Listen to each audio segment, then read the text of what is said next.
Here we go.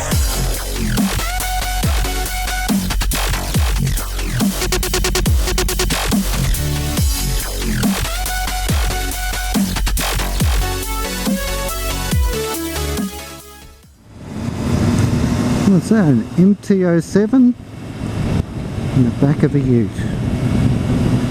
So look at that. It's nice. I wonder if it's the unrestricted version. So, Happy New Year, new year, new intro. Hope you liked it. Something else that's new is the Bluetooth that I've got. The Bluetooth hands-free headset.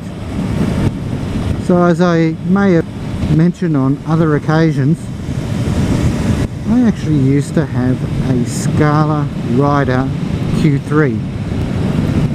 So what attracted me originally to the Scalas was that they are very low profile, they had great battery life, and the quality of the sound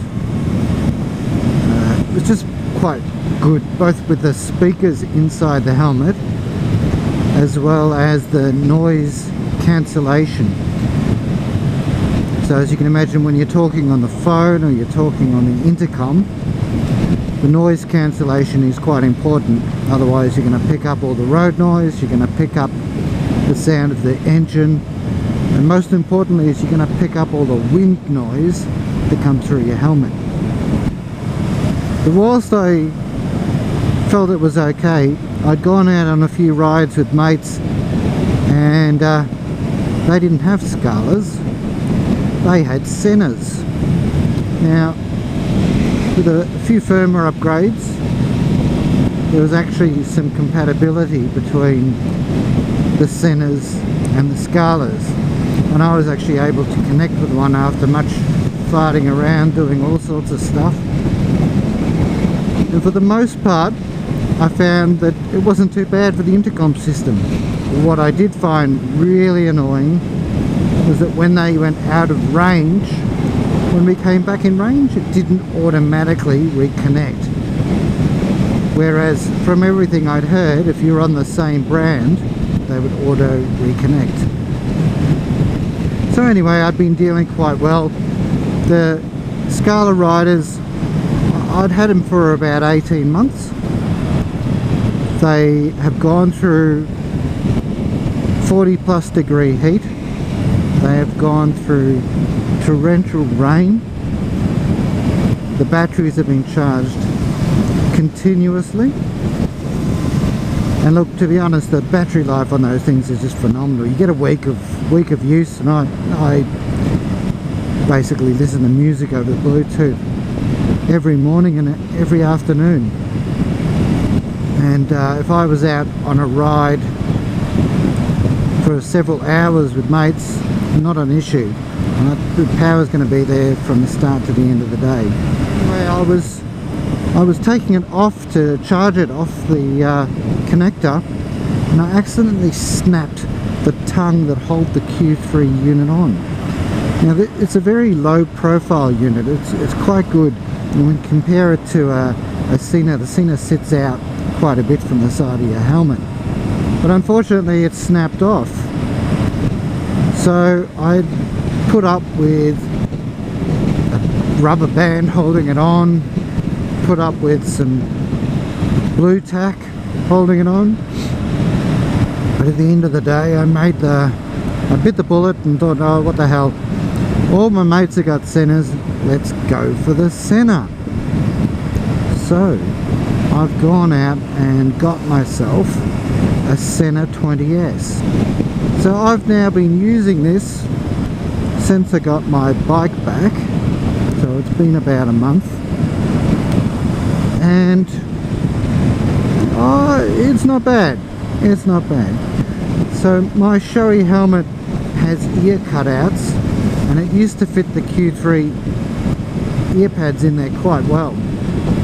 But with the Sena, the ear pads are actually a little bit different. They're thicker, which probably means they've got a better sound to them. but they've also got sort of a knob on the end, on the side of it, which sticks out where the cable comes out of the speaker unit itself. Unfortunately, even though there's a recess on the helmet itself, it still sticks out just that tiny bit, and after going for a long ride you do feel that pressure point on your ear. So I've seen a few guys on YouTube, they've come up with a little bit of a hack where you chop out a little bit of that. I think for the most part I'll see what I can do, just pushing it in there, and maybe after a bit of time a recess will naturally develop. If not, I'll have to get the blade out and go the hack on the helmet, which is not particularly something I want to do. So function, well, this is a Bluetooth unit with all the mod cons. One of the things I was thinking about was if I ever needed to, and if I changed from a drift camera to a GoPro, Bluetooth on the GoPro is compatible with the Bluetooth on the Sena. And you can actually get units where the microphone from your Sena Bluetooth can actually write to your GoPro track, so you can sync them up. And it saves you having to have two microphones in your helmet like I do. That's one thing that was a consideration, not a big one, because I've currently got a drift and I'm pretty happy with that for the moment. But the other thing was that it was a more modern version of Bluetooth, Bluetooth 4. Now, one of the things that did annoy me about the Q3 was every now and again you get blips, interference with the Bluetooth, and it would just drop out or drop back in, and dip firmware updates, and I'd even ended up getting access to the dealer upgrade network, so I had special dealer privileges to upgrade to the latest versions of all the Bluetooth. You know what? It was one of those little niggly things that made me go away from the Scalas.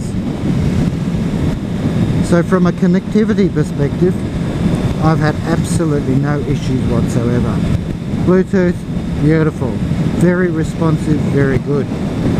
Now the other thing was that it has good Bluetooth commands over Vox, or voice activation, and that's fantastic when it works. So it's a pretty hit and miss. I don't know whether maybe there's something that can be done for the microphone to maybe improve it, but when it's nice and quiet, and if you happen to have the right intonation on your voice, it'll work. You turn my music on and off, I'll never even have to do anything. But most of the time I'm having to double tap on the unit. I have to double tap on the unit itself to get the voice activation to work. Once it does, it recognises what I'm saying quite easily, so no hassles from that perspective.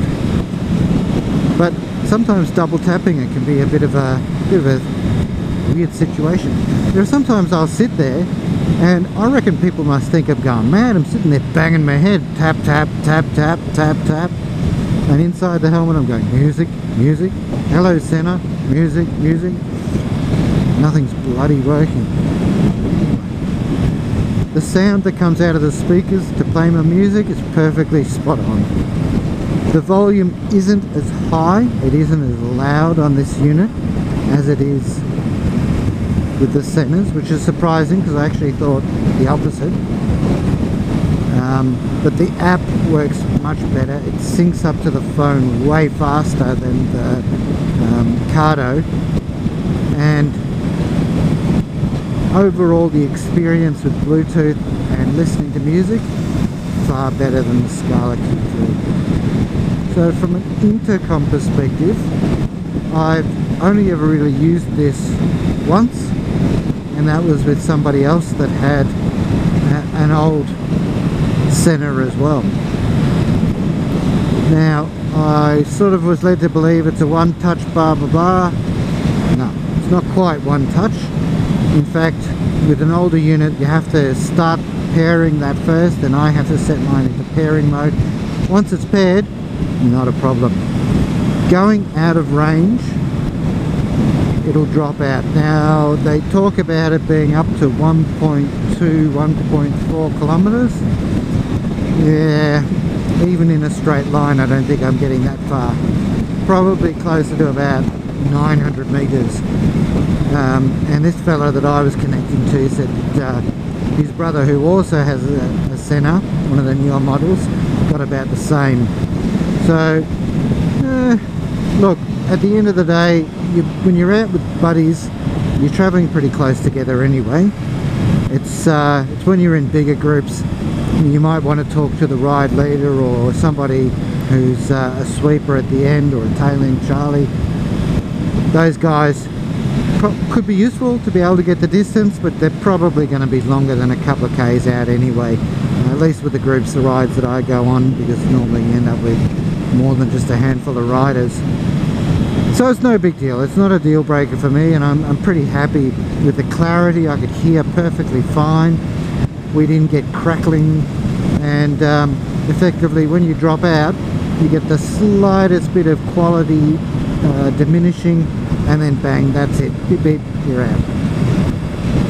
When you come back in range, all it takes is for one of you to press a button and you're back connected up again, and it can be either one of you as long as you're within range.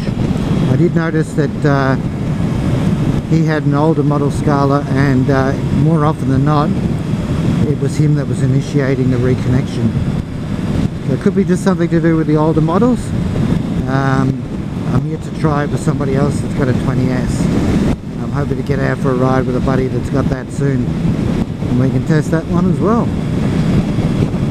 So yeah, look, the long and the short is I'm pretty damn happy with it. It does sit out a fair bit more on the side of the helmet than the Q3, but I've used the clamp on this. I've used initially the adhesive because I thought I'll try to reduce the amount of space against the helmet, between the helmet and the unit. But it turns out it naturally sits away from the helmet anyway for this type of helmet, so it really didn't matter that I used the sticky. As a matter of fact, the sticky started to come off. Maybe this particular Shoei helmet has a matte finish and didn't particularly like it. So I've gone back to the clamp. The clamp works perfectly well, there's no issue there. There's a little bit of farting around again to get it tied in there, but once it is, it will work well.